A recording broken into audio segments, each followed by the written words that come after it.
everybody, Caleb here in the Rosa String Works workshop. Today I've got this 67 Gibson. It's in actually pretty good shape. It's got a couple of cracks that we're going to have to address. Except for the top where the cracks are. Everything else is looking really good. A little worn, but well played. It's in for a couple of things. Not necessarily a restoration, but more of a revitalization. We're going to do a couple of things to get it up and playing better. And maybe look at, a couple of problems it might have and just make sure they don't turn into big problems down the road. So I'm going to go ahead and set it down and we can take a little bit closer of a look at it. So you might have been able to see there are a couple of cracks in the top. There's one here, there's one here, there's one here, and there's also one down here.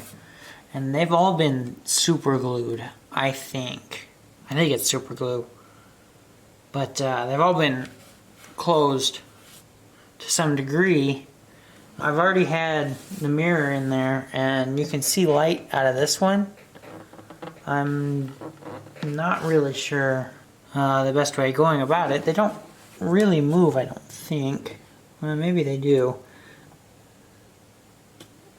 At this point I wonder if the best plan of action wouldn't be to just cleat them from the inside and leave it, because I could end up causing more of an issue trying to close it entirely. I've got a list of things from the customer. He's not looking for any finish work on this. He likes all the dings and all the wear. And that's fine. It makes my job a little bit easier. The cracks, we're supposed to look at the cracks. He's talked about getting rid of this adjustable saddle, which may either require us filling the slot, or going as far as replacing the bridge.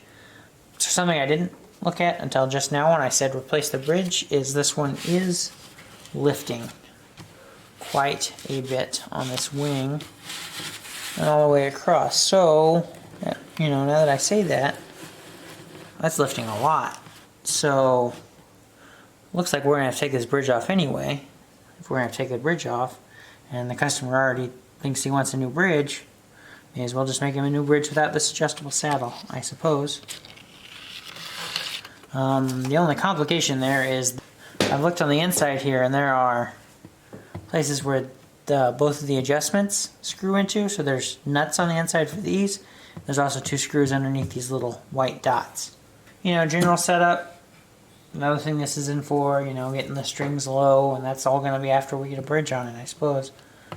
It's really not looking too bad as it is, except for the fact that this is lifting, and actually bringing that down should maybe lower us a little bit. Action-wise, the neck angle doesn't look too bad. The last thing the customer wants is to put a strap button on the heel. There's not one, not a big deal, really easy job. It's a little dusty on the inside, but it's really actually fairly clean. No big cracks, no big mess, just dust. That's good. We like to see them like that. I think the first thing I'm going to need to do is take the strings off of this. So I'm going to hop to that. So I've got all the strings off and I've got all the pins pulled. You can see I'm keeping them in this little thing to keep them in order. It may not matter, but on some of them it helps to put them back in the holes they came out of. So I'm just going to go ahead and just keep them that way. I was trying to show you inside with the mirror, but it just wouldn't focus well and it's too dark. There's a couple of big nuts I'm going to have to take off to get these 2 adjustment screws out. So you can see these 2 adjustment screws here. They screw into nuts on the inside of the guitar. I'm going to have to hold them while I loosen this, or one or the other. So I'm using the screwdriver now, and it looks like they're coming out fairly well, actually. I'm actually getting an idea how big this adjustable saddle is.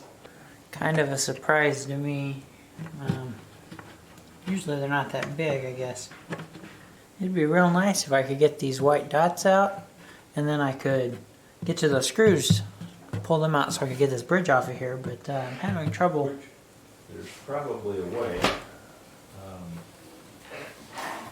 What kind of guitar is it? Gibson. Yeah, Gibson. You might have to just drill them out. What are they? Are they pearl or are they plastic? I think they're pearl. You probably just have to drill them out. I mean, there's no real good way to get them out of there. If you can pop them out with a screwdriver or a knot or X-Acto knife or something like that, that's fine. And I have done that before, but you might just have to drill them out and then place them. Or, I mean, is that the bridge? Are we going to keep that bridge on that? I don't think so. And if we're not going to keep the bridge on it, it don't hardly Then make no difference. No point in wasting time on it. Not much point in wasting time. All right, there we go. I mean, Drill 'em out. You know where you are.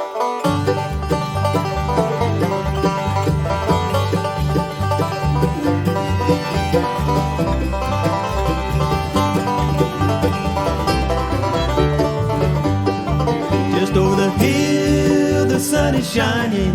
Just over the hill, there's no more rain. Just over the hill, see the River Jordan. On the other side, there's no more pain. So I'm taking these screws off here, and I thought you might want to see. This one I did have to reach in and hold the nut while I take the screw out. And actually, I think I can just get the nut off now. See how much that bridge moves? I'm not even sure it's glued down anymore at this point. I wouldn't call that a very good glue job. Well, I started on the bridge because I thought it was going to be the harder thing to do here, and it turns out it wasn't all that difficult to get her off. You can see there's a lot of finish on here, and that's probably one of the reasons it didn't stick. Well, that's definitely one of the reasons it didn't stick. You can see on the bottom of the bridge there's some glue, but that glue just will not stick to that finish. And then all that's left holding it is those screws. As soon as that glue comes loose from the finish, all that pressure's on those screws, and that's probably some of the reason we've got cracks running through this top, is it puts all that pressure on that one line, you know, and it's pulling it forward right across here, which is where we get cracks. Really, really not a good idea to glue it down to the finish. But since the finish is there, I'm not going to touch it till we get the new bridge on here. I'm really not sure whether we can get these little, I guess, kind of studs out. What the saddle would screw into. It almost looks like they might, but then again, maybe not. I'm not sure. I'll take some time to look at those real good and make a decision then. But I guess the next thing I need to do is find me a piece of wood to replace the bridge with. Well, you can see I got this one out. I'll show you how I did it. I put a little hole in this piece of maple, if it'll focus. Then I put the screw in through it. I'm going to thread the screw in. It gets stuck on the maple. And then as I screw this in more, the screw can't go in, so the thing it's screwing into has to come out.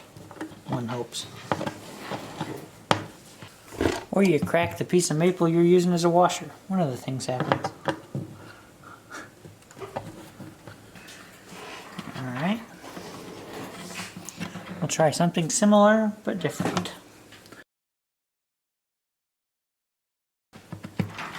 There we go. Put some washers in it, that'll solve the problem. So since we got those out, I'm going to go ahead and plug them. I've gone ahead and made 4 different plugs. Because of the shape of this, there's a kind of a smaller hole at the bottom and a larger hole at the top. These will fill up the smaller hole in the bottom, and then these will go on top of them. If you see, the 2 smaller ones are maple, which is what the bridge plate is. The 2 larger ones for on top are spruce, which is what the top is. So we're putting quality woods in there. I think what I'm going to do actually first is squeeze some glue. Just a touch of glue on the hole. And then use a paintbrush so I don't make a mess on the inside. I am going to clamp these in. Not that they're very structural, but I think doing this really well will prevent cracks in the future. That's really what we want. We want it to be better than when it came in, so by filling it, it will be. That's looking pretty good. The spruce pieces have ended up a little bit smaller than I anticipated. I don't imagine it's going to be a huge deal. The maple pieces are exactly where I want them. I'm going to try to orient the grain in a particular manner. Especially on the spruce one, it's going to be perpendicular to the rest of the top. It is also sitting proud at the moment, so that's good. Makes it easier to just clamp it, not anything else. Alright, so I'm going to let those totally dry. While those dry, I guess I'm going to go find a piece of wood for the bridge. I've gone ahead and taken these the clamps off of here so I can start looking at this. Here's the old bridge. Here's the piece of rosewood I've picked out for the new bridge. You can see. It is slightly, and I mean just slightly, bigger than the old one. I didn't really think it needed to be any bigger for structural purposes. I only made it bigger to make sure it would cover as much of the scars we can get, and that's working on the assumption that it's going to end up in the same place. I think I am going to try to re-intonate it. You know, we'll set the thing up with the 2 strings and we'll put a temporary saddle on here and we'll float the bridge and get it intonated properly, because there's not really a whole lot of point in sticking a bridge, you know, in the place where it was, just to find out that it's really not where it needs to be. I'm gonna hope that it would be pretty close, but we are going to do that. These aren't totally set, totally dry, so I'm gonna wait for them to be totally dry before I level these off to the top. But, you know, you can see I started working on the new bridge. It's still really thick. It's not totally detailed yet. But, you know, there's a nice piece of rosewood. New bridge. We're getting there. So my plugs are totally dry and set up, and I've already shaved them down to fit. They're fitting really well. It's looking really good. The other thing is I've got my bridge a little more finished. It's sitting at a good height. I'm real happy with it. It's looking real good.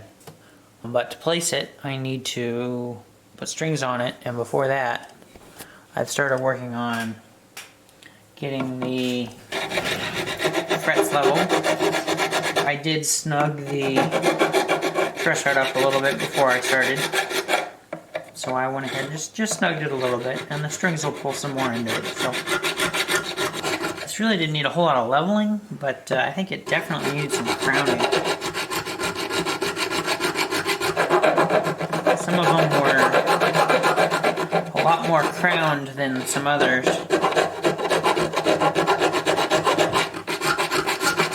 Now they're all going to be the same. And it had a little bit of fret sprout.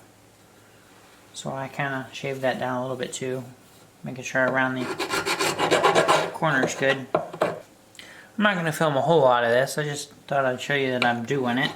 It's being done. After I finish crowning these, I'm going to sand them up to probably 1200 and then I'll polish them with the semi-chrome.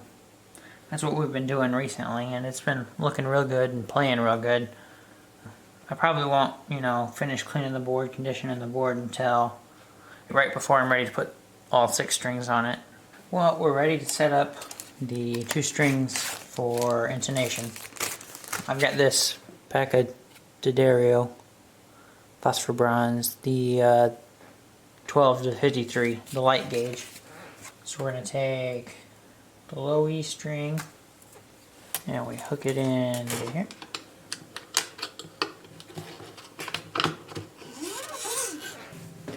And I'll take the high E and do the same thing. Now what I'll do is I'll get these up to pitch, and then when these are up to pitch I can use the tuner to check the intonation at the 12th fret, and if it's sharp I'll move it back, and if it's flat I'll move it forward. And I'll also try to get the saddle about where I want it on the bridge, Yeah, there's a lot of floating elements here to get this where we want it. Another part of this is getting it straight on the guitar, getting it centered left or right. Getting it centered on the neck is more important. Sometimes you'll get a neck that's not straight to the body, and if you end up with a bridge that's perfectly centered by the body but not centered by the neck, the strings kind of wander off to one side on the fretboard and it doesn't look right. Whereas if you get it straight to the neck and not to the body, you'll probably never notice because the strings look straight.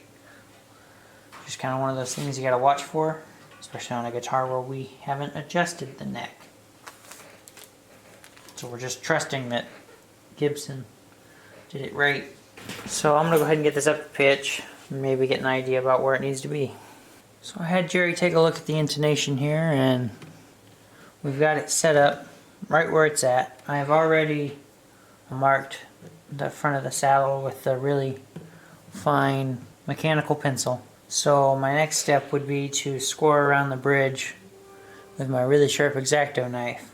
Just making sure everything's where I want it to be. So the last thing I checked was I got out the protractor and I made sure that it was straight with the center line. So if I line the center line up, it should be flat against the protractor, and it is. It's looking pretty good. It's looking really good. So I think I'm ready to score this.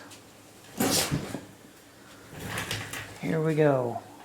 Helpful hint, keep the blade kind of curved in towards the bridge. You can see kind of like this. That way it's not going to scoop out. It's going to hit the bridge and the bridge won't let it go anywhere.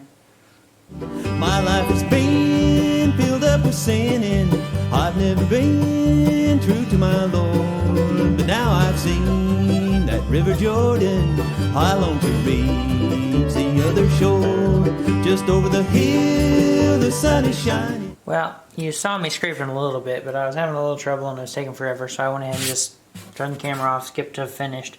I've been kind of sanding. I've got some 180 on this little detail sander thing, and I've just been, knocking off any finish that's left, smoothing it out, that kind of thing. This little detail sander thing, I can get all the way up to the corners and that kind of thing, all the way up. So I'm just doing a little bit of cleanup now. Hopefully I can get this just about ready to glue on here real soon, but we will see. Well, you might be able to see I've got this clamped down flat since the top was not. I am currently wiping the back of the bridge down with acetone. If you'd like to see what came off of there. I've already kind of toothed up the back. I've totally got this cleaned off. It's looking really good. I did go ahead and drill some holes in the bridge. They may not line up with these holes. Not a huge deal, but I believe we're ready to glue this thing on. I'm going to get a caul for the inside and the clamps. We'll glue this thing up. Alright, I think we're ready to go. I've got a caul taped into the bottom on the inside with a piece of parchment paper right where the holes are, so we shouldn't be sticking to anything there. I want to put glue on this side first for no particular reason. Just trying to make sure I've got a good coverage everywhere. Every point of this bridge of contact serves a purpose, and not pulling the top up and keeping it flat and taking the torque. There it is, locked into place right where it should be. I'm going to start with one dead center so my caul stays up and my bridge stays down. Clean up some of this extra glue. I find it works real good to get it nice and wet. And then you just take your clean towel and clean it on up. Probably don't use the same part of the towel twice because you're just going to smear glue and you're not going to pick anything up. Alright, we have a lot more squeeze out to clean up, so I may as well start putting on the other clamps. Yeah, you can see the squeeze out, or at least I can. I'm not sure. I'm definitely squeezing it out. That's good. Lets me know that I've got glue all around it. Alright. It's looking good. Alright. Them's tight. So one last little cleanup. It'll have to sit until tomorrow, seeing as it's late afternoon now. That's good. It'll give it plenty of time to dry. So the bridge sat clamped up overnight, and now I've got it set up to route the saddle slot. I already went ahead and tested the intonation again. I had it set up with the 2 strings and the temporary saddle on the bridge that's glued down now, and it lined up right where our pencil mark was from last time, and it was perfect. So I kind of darkened our pencil line. I think I've got everything set up to do this. You can probably see I've got a couple pieces of tape on there. Those are to help me see to stop. But I think I'm ready to do this. I'll probably get it started here in a minute. And I've got it to about 200 thousandths, which is roughly 2/3 of the height of the bridge. And that's right where I want it. So, we're done here.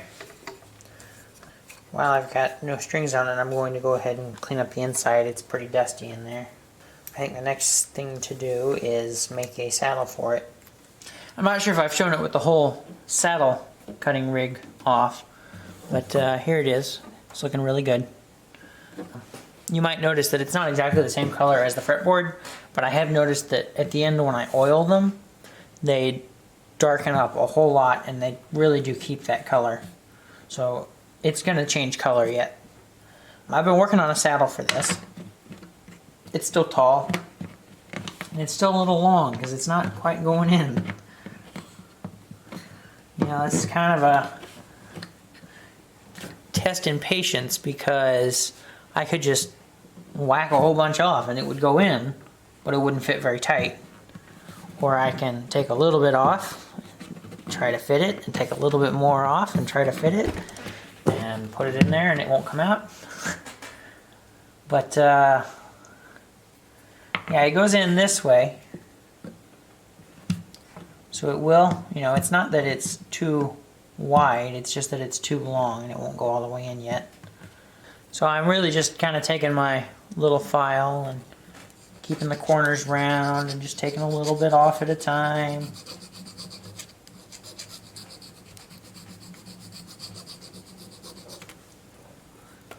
Jerry just saw the bridge on the guitar, I think for the first time and actually paying attention, and he said it looked really good, so that's good. Glad that he's happy because it's already glued on. Let's just sand a little, or file a little bit on that corner, and then I'll put it back in and see if it goes in. That's looking good. And what I'll do is I'll take my pencil, make a line, pull it out. If it comes out, I've got a feeling that's just about it.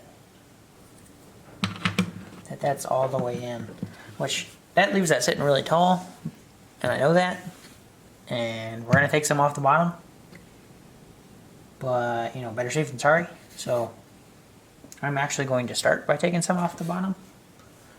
I may go get the temporary saddle that I used to set this up, because it had the action fairly close, and I'll use that as kind of a guide about where it needs to be. I don't exactly have the eye to tell you that's about how high that should be yet, but I have the means to guess.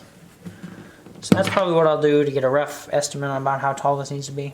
I'll do that, and then we still need to drill these holes out, ream them to fit the bridge pins, oil this up. I think we're going to do a little bit of cleanup, some semi-chrome buffing on the top.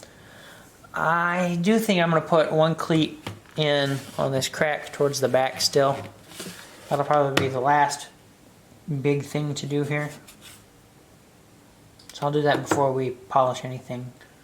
I'll probably just use a magnet and put a cleat in there. I All these cracks are filled with super glue. I really don't think they're going to be a problem, especially since we've replaced the bridge, because I really do think the old bridge is what caused them. When the glue gave way, the screws just torqued up on the top, and that's where the cracks are. Or actually, this one is lined up with this hole, so I almost bet that the bridge pin torqued on the top and put a crack in it, and this crack was lined up with the screw hole. It's just, you know, it's not coincidence that they line up perfectly with these things that are torquing on the top. So I really think they're not going to be a problem now with the new bridge. No screws, nothing to torque on. It's just the glue holding it on. Really, it's looking real good. So I'm going to get this saddle shaved down, and then we'll go from there. So I've gone ahead and I've drilled out these holes for the bridge pins, and I reamed them out. They're looking good. The last thing I have to do before I put strings on this is oil this up, and if you remember, I still had to oil the fretboard. So that's what we're going to do now. I've got this Be Good oil. We've been using it for a while. It's been pretty good. I'm going to start with the fretboard, just to build suspense on the bridge. That Be Good oil, you have to shake it up before you use it, otherwise the parts separate. Things, the wax in there likes to separate from everything else. Alright, that's looking good. Now for the bridge. That's a lot nicer. That's really good looking. And over time, it will get darker and match the fretboard. And, you know, you gotta remember this is basically a new piece of rosewood versus the one from '67. That's looking good. So I think we're ready to start talking about setting this up. Actually, let's put that cleat in first. It shouldn't take anything at all. As a matter of fact, I can do that while we're still here. I've got this strip of spruce. I'll just cut it off with my scissors. It's really thin. I don't remember how thin, but it's thin. I got some magnets. We'll put that in there. Paintbrush, glue. I'm going to put this cleat in perpendicular to the grain. So the grain on the cleat will run against the grain on the top. That'll help keep the cleat from splitting. The hardest part is getting this darn thing in here. I may have to pick it up so I can get my hand all the way back in there. Or I can drop the magnet and take it out. Alright, I'm not going to film this because I'm going to have to pick this up. But I am going to put a cleat in there before I do anything else. Well, I've got all the strings on this Gibson here. We're up to pitch. I've already checked the action and we are a little high, which it's okay. It's better than a little low. So, on the high E we're at about 110 thousandths, and on the low E we're at about 115 thousandths. So I've still got to shave this down a little bit. I think once I do, I'm going to shave them down to where I want them, and then I'm going to kind of round the corners of the saddle off, just to make sure that it's, you know, not going to feel kind of weird. While I have this off for the last time, I assume it's going to be the last time, I'm going to go ahead and vacuum out the inside one more time, because I haven't done that since I drilled out the holes, and then we're going to probably buff the top with the semi-chrome then. Then hopefully when we stick the strings on it the next time, that'll be the last time we're taking the strings off, putting them back on. Hopefully. Alright, we have a plan. Well, I don't know if you can tell, but I've got the top cleaned up with the semi-chrome polish. It's looking pretty good. The parts of the super glue don't buff out very well. What you gonna do? I'm putting the strings back on now. I don't know that I've mentioned it yet, but I did put the little bevel on the ends of the end pins, or the bridge pins, like Jerry does it. So, you don't have to worry about that. That's been done. I also put a little bit of pencil lead in the nut to help things run a little smoother through there. And I rounded the ends of that saddle, and man, does it look and feel better. I think this is it. Oh, I forgot to vacuum out the inside. It's a good thing I didn't get it up to tension. So I'm gonna have to take these strings back off and vacuum the inside. Well, we've got it up to pitch. All the strings back on it. It's looking really good. The action's just about right. I mean, it's 85 thousandths on the low E. That's low. 75 thousandths on the high E. It's low, but it doesn't buzz. And there's still some saddle there, so, you know, it's kind of a what more could you ask for? It's looking really good. I got the inside vacuumed out again, you know, so it's good and clean. I guess the only thing left to do is play it. Well, I say that, I might take a little bit off the top of this nut. It seems a little high. But then the only thing left to do would be play it. So, we'll see about playing it. Well, I was about to call this old Gibson done. And I went through and read back through the customer's note. Made sure I got everything. And I forgot to put on the strap button he wanted on the neck. I'd like a strap pin added to the heel. Yes. So, the place we like to add them the best. I like to add them here-ish. That way the strap leans around the neck. Helps hold the strap tight in there rather than adding it here. Or here. Or even here. So, I've got a strap pin for it. I've just got to pick a spot. I think what I'm going to do is actually take a piece of tape. Put a piece of tape on there. In the general area, I think it's going to go. This, unfortunately, is not one of those exact science things, which makes it a little bit harder to decide where it's going to go. It doesn't look too bad. I'll zoom in maybe a little bit more. I think that'll do. Right there. Right about the center. So I'm just going to mark it. Now if I put that on there like that, that's where it's going to be. Right there. I think that'll be good. I've already got the drill bit picked out. Goes with the screw. I do that also with a piece of tape on the drill bit. So that's how deep I gotta go. I just gotta think, if I want it at this angle, I may actually set this up on its side so I can hold with my left hand and drill with my right. It's on the right side. Yes, we want this on the underneath side. That way the strap has to go across the neck. Well, I moved my mark up a little bit, more onto the flat of the neck rather than on the curve. I went ahead and used the this pointy thing I can't think of the name of to put a little indentation in there where I'm going to put it. So I've already put a spot in there. I'm putting it here regardless. You can notice I've got some tape on the end of the drill bit. That's kind of a depth stop. Tell me where to stop. It's the same as the screw sticking out of the end of the strap button. So, here we go.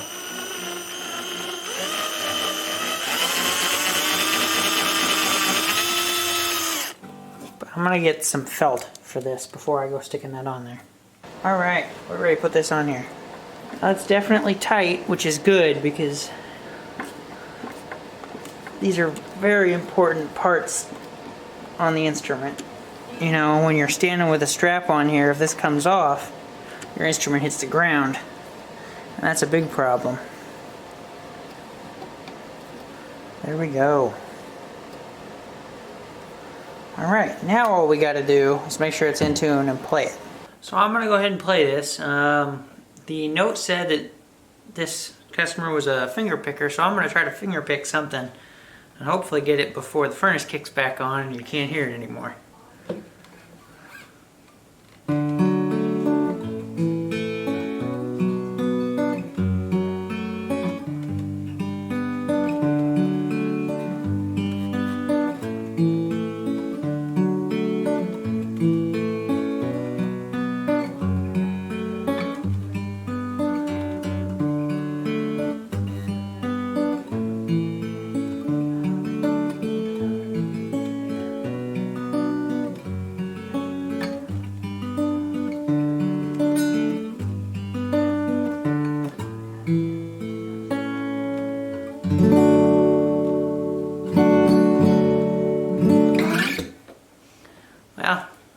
here's the closest I'll get to a good finger picking.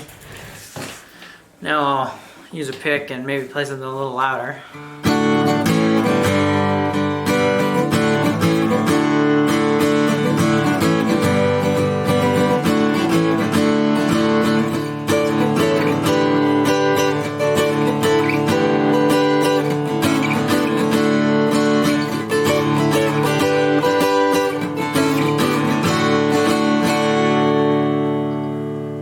There we go. This old Gibson sounds pretty good. I think that new non-adjustable bridge and the new saddle, I think those really helped out.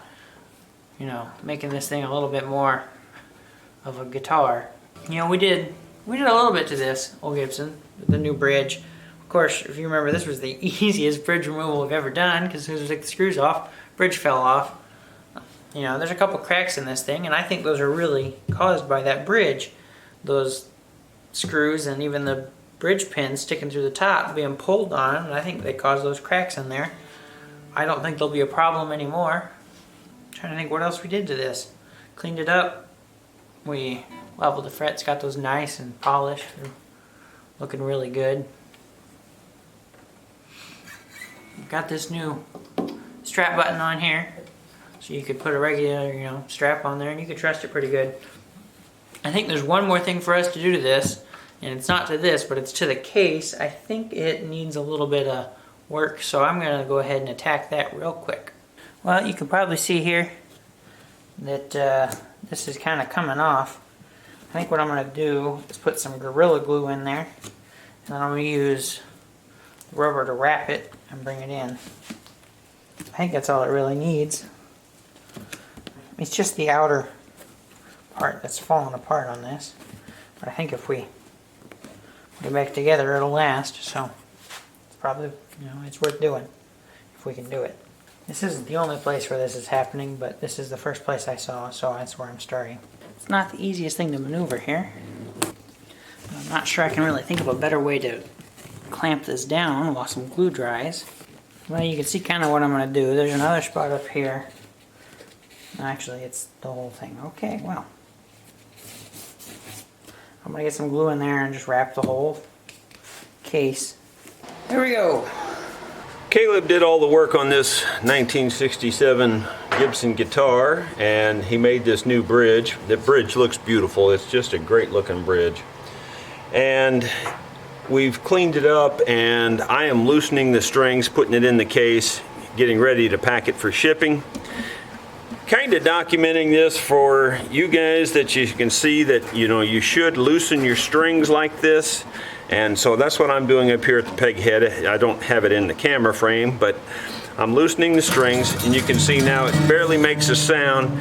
You know, you don't have to get them crazy loose, but you should be, when you pluck them, they don't ring out much.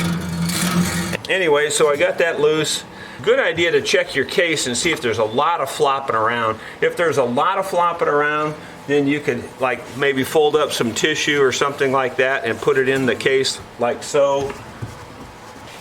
But whenever you ship an instrument, you don't want it to be banging around much. See, so there you go. Just that little bit makes a big difference in terms of how much movement it has. This particular instrument was walked into the shop, but we're going to ship it back. So let me show you that process too. This is a Taylor box, and it comes with these retainers in there. There's one in the bottom which matches the bottom of the case. And so what I do is I actually bought this box from a local music store. I paid $10 a piece for them, so they don't give nothing away. And anyway, so it is now retained in that bottom retainer. You can put this top piece in now, and now the top is retained in this middle section right here. There's a middle area that retains the top. Now you can shake it and the instrument doesn't move. So it's retained really well. Now what I typically do in addition is I take bubble wrap and stuff it down the sides. And if there's a lot of top to back, I'll slide some pieces of bubble wrap or at least some crumpled up newspaper in there also, so it can't, you know, be flopping in any direction. Really, it can't flop. I just figure the extra padding would probably be a good idea. And in some ways, adding extra padding might be a problem because then it makes it more solid if they push something that it's going to be pushing directly against it. So perhaps it's safer to just leave the packing out. I don't know. I don't use these boxes all that often. I know whenever I'm packing them just without all this extra material, I always pack it just pretty well full, like a quart full of packing peanuts, that sort of thing. It seems to work really well. In all the years I've been doing this, I've only had one or two actually I've had two, I think, that have been crushed. And you know, that was through no fault of my own. It's just sloppy handling at the places. So, you know, this is one of those deals where you pay and you pray, and don't plan on your insurance getting you anything back. The insurance is a total farce. They don't cover anything.